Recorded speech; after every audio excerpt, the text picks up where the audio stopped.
10 मीना का दृष्टांत। शादी जैसे महत्वपूर्ण आयोजन की प्रतीक्षा में एक व्यक्ति क्या करता है? एक शादी के लिए कई तैयारियां पूरी करनी होती हैं। प्रत्येक संस्कृति में दूल्हे और उसके परिवार और दुल्हन और उसके परिवार दोनों को जिम्मेदारियां पूरी करनी होती हैं। यदि एक पक्ष या दूसरे पक्ष ने काम नहीं करने का फैसला किया तो ऐसे में क्या होगा? परिवार के सदस्य यदि इस तरह से व्यवहार के बारे में क्या सोचेंगे? वे शायद इस निष्कर्ष पर पहुंचें कि ये युगल शादी के लिए तैयार नहीं था। इस पाठ में यीशु एक ऐसी स्थिति से निपटा जिसमें एक और महत्वपूर्ण काम की तैयारी शामिल थी। यीशु यरूशलेम के पास था। उसने लोगों को एक दृष्टांत बताया, क्योंकि लोगों को लगा कि परमेश्वर का राज एक ही बार में दिखाई देगा। यह एक महान व्यक्ति के जन्म के बारे में कहानी थी, जो एक दूर देश में खुद को राजा नियुक्त करने के लिए गया था।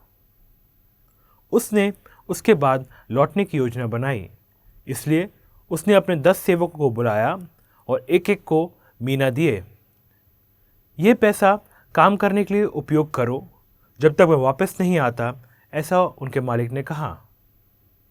लेकिन कुछ लोग जो उनसे घृणा करते थे, उन्होंने उनके जाने के बाद एक प्रतिनिधिमंडल भेजा कि हम नहीं चाहते कि यह आदमी हमारा राजा बने।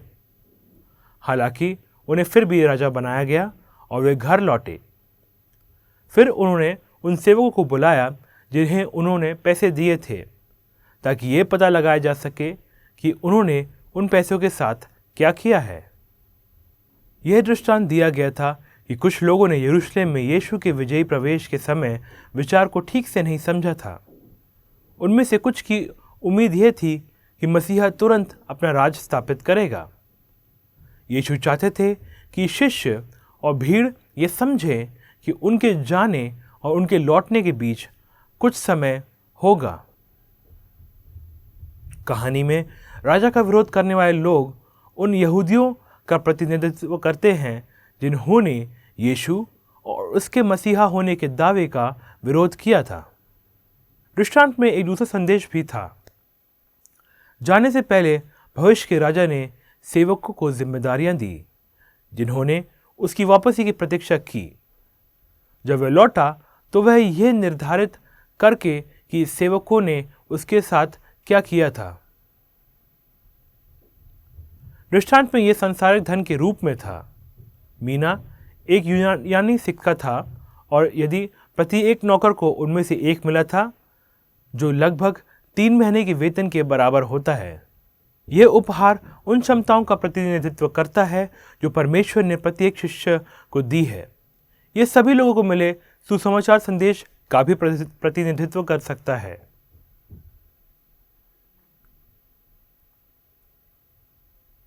आप अपने आप से पूछें, जब वह लौटा तो स्वामी ने सेवकों से पैसे के बारे में क्या सवाल पूछा?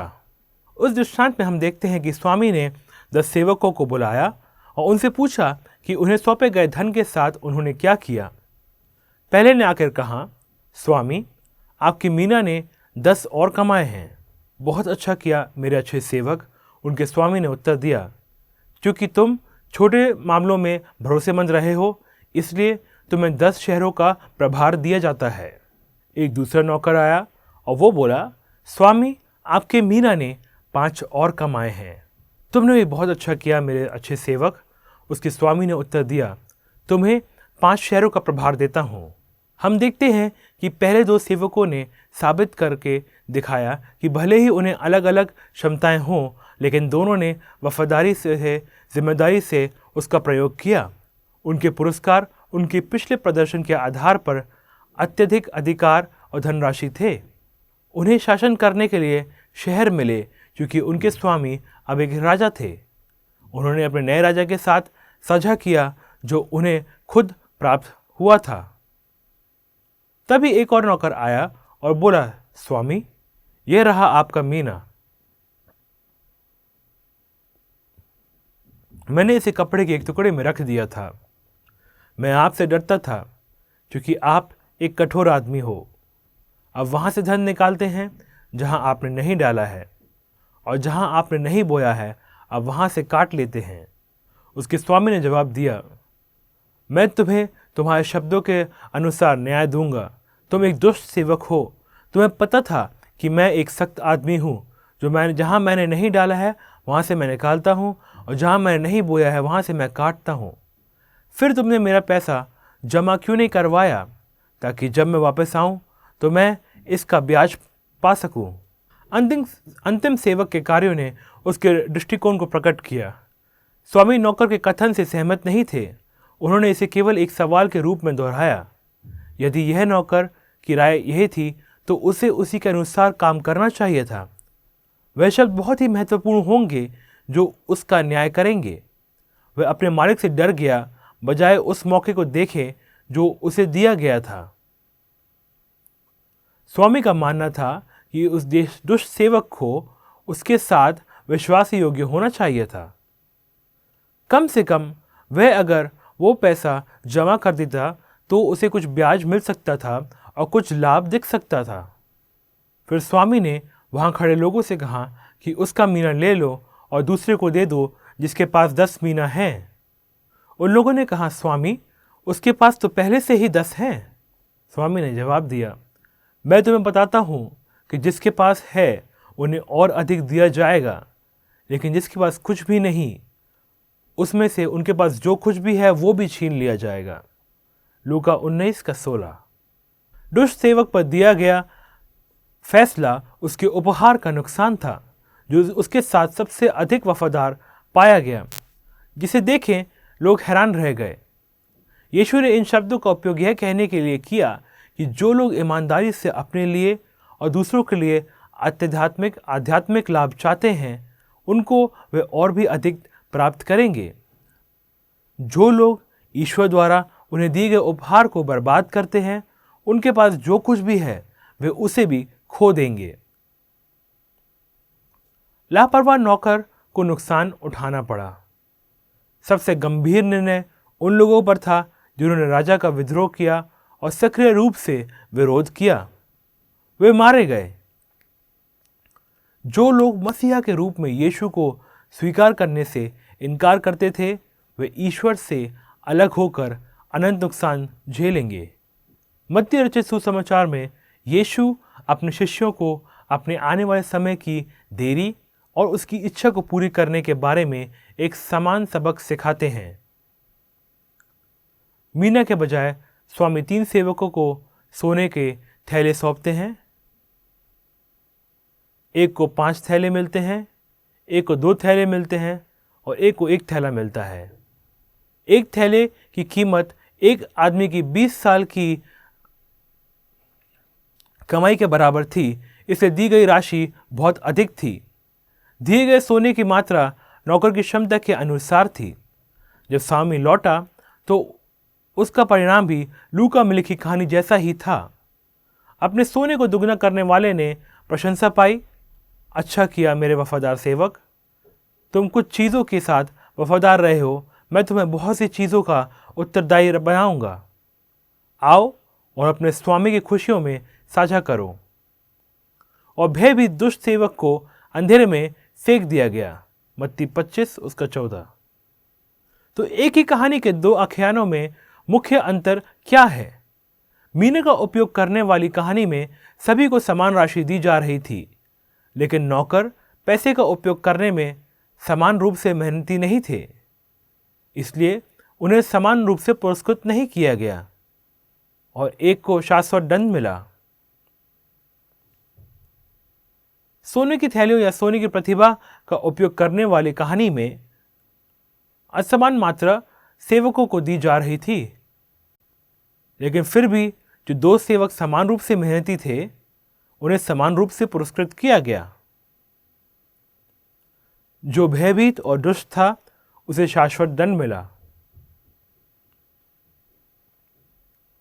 स्वामी की अनुपस्थिति के दौरान वफादार सेवक की आवश्यकता पर अभी भी जोर दिया गया है।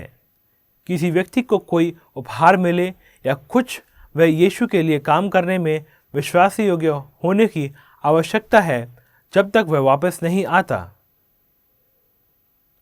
परमेश्वर ने अपने उपहारों के उपयोग के लिए लोगों को जिम्मेदार ठहराया है। एक अन्य स्थान पर यीशु सिखाते हैं कि हर किसी को जो बहुत कुछ दिया जाता है उसके लिए बहुत कुछ आवश्यकताएं होंगी। लूका 12:48।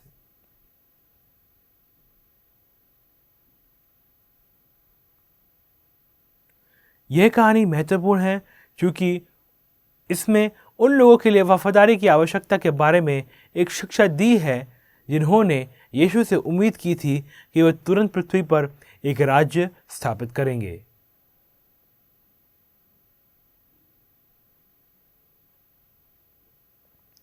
इस कहानी का मुख्य सत्य यह है कि यीशु अज्ञात समय के लिए चले जाएंगे।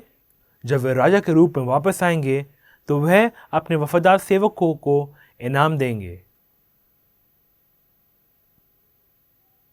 आइए इस पाठ की समीक्षा करें।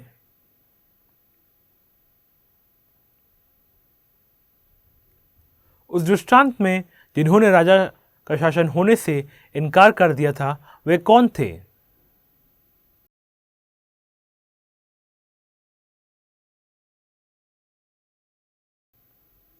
अगर आपने कहा कहानी में राजा का विरोध करने वाले लोग यीशु का विरोध करने वाले यहूदियों को दर्शाते हैं तो आप सही हैं।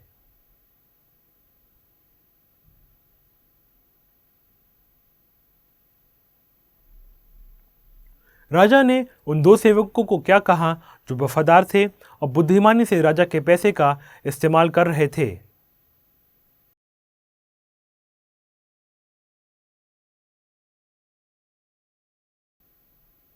अगर आपने कहा कि अच्छा किया मेरे विश्वास योग्य दास तो आप सही हैं।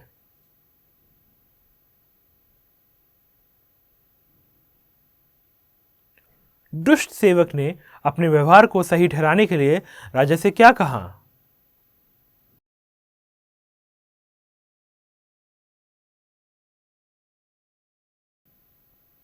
यदि आपने उत्तर दिया मैं तुमसे डरता था क्योंकि तुम एक कठोर व्यक्ति हो तो आप सही हैं। इस पाठ के लिए आपका गृह कार्य यह है कि आपको इस कहानी को सीखना है ताकि इसे आप अपनी स्मृति से बता सकें। कहानी बताने के बाद ये सवाल पूछिए, यीशु आज हमें इस दृष्टांत के जरिए क्या शिक्षा दे रहा है? इसका उत्तर यह है कि प्रत्येक विश्वासी को ईश्वर द्वारा दिए गए उपहार हैं। हम में से प्रत्येक को आज कुछ करना चाहिए जो हमारे लौटने वाले राजा यीशु के उद्देश्य को आगे बढ़ाए।